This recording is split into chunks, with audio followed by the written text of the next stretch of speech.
So we were at a beach just up there, about 2 kilometres that way, and the water was really clear. So we thought, let's go back to the house, grab the camera, come and take some photos. The sun's setting, it's beautiful. And we got down to this beach. That's really murky. That's really annoying. Anyway, that is the life of an underwater photographer.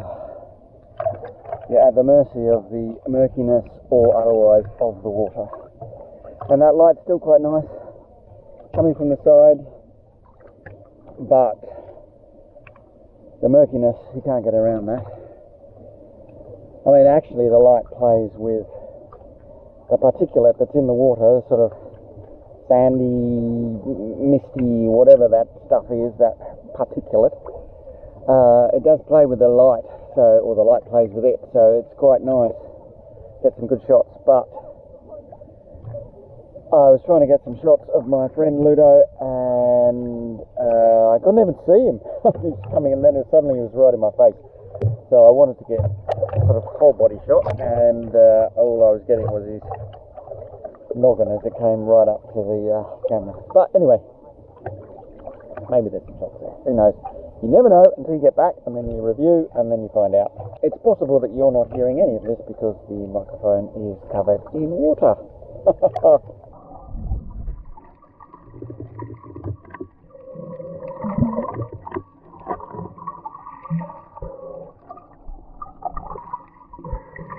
I had high expectations medium expectations for these photos because I'd been to a beach a couple of kilometres down, and we'd just been for a quick swim after lunch, and the water was really clear and there were loads of fish, and we thought, let's go down for a swim, take some photos, which we did, to a different beach.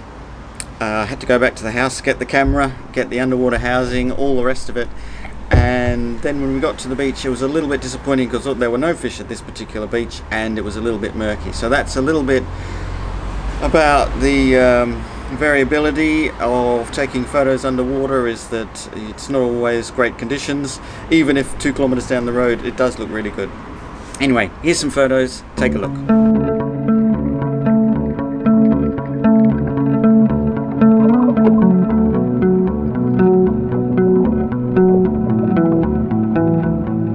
I was swimming with Ludo and my partner Mar, and it was just a casual swim.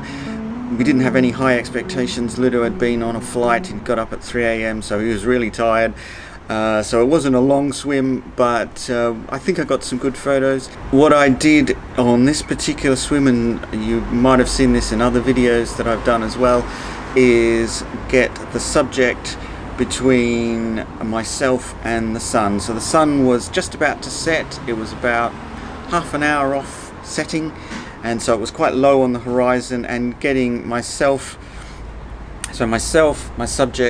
with the sun behind, and just getting those streams of light through the particulate that was in the water. The good thing about having slightly murky water, having that particulate that's in the water, is that the sunlight plays with the particulate, or you can see the sunlight much more clearly in those kind of rays of light that come through the water when you've got particulate in the water. So there's swings and roundabouts of having completely clear water to having particulate in the water, is that you get that light.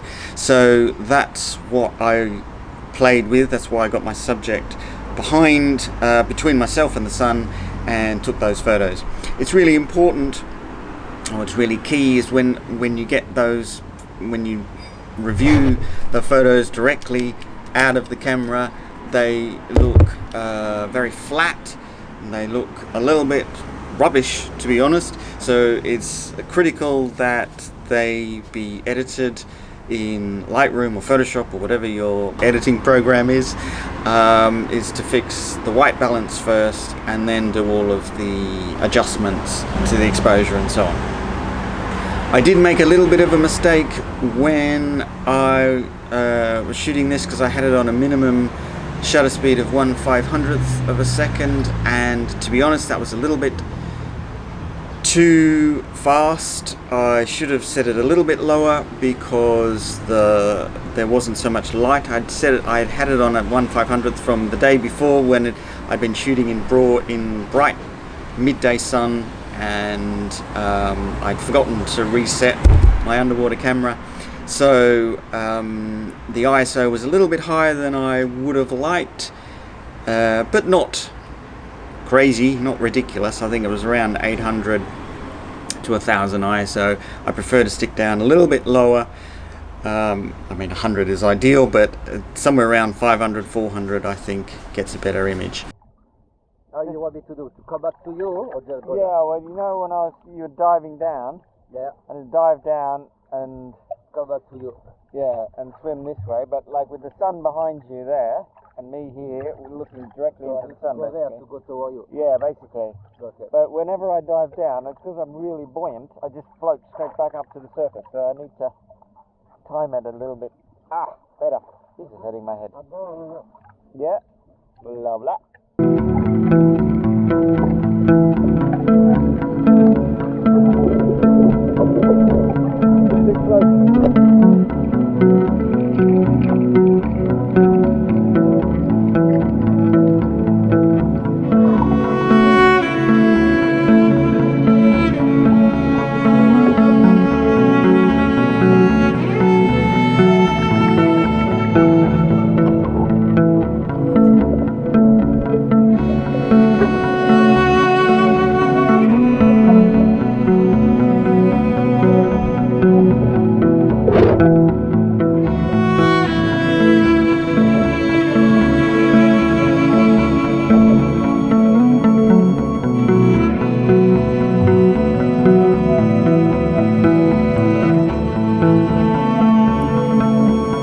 Capture the essence of the ripple. That's what I'm trying to do.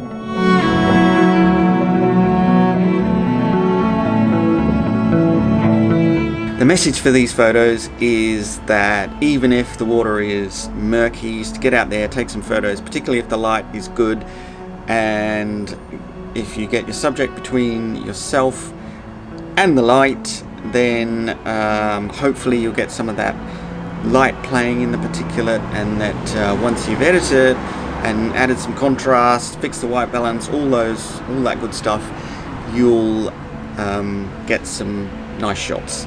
That's the aim. Come out with a couple of good shots after taking a couple of hundred, and you're home and hosed. That's about it for today's video. Thanks for watching.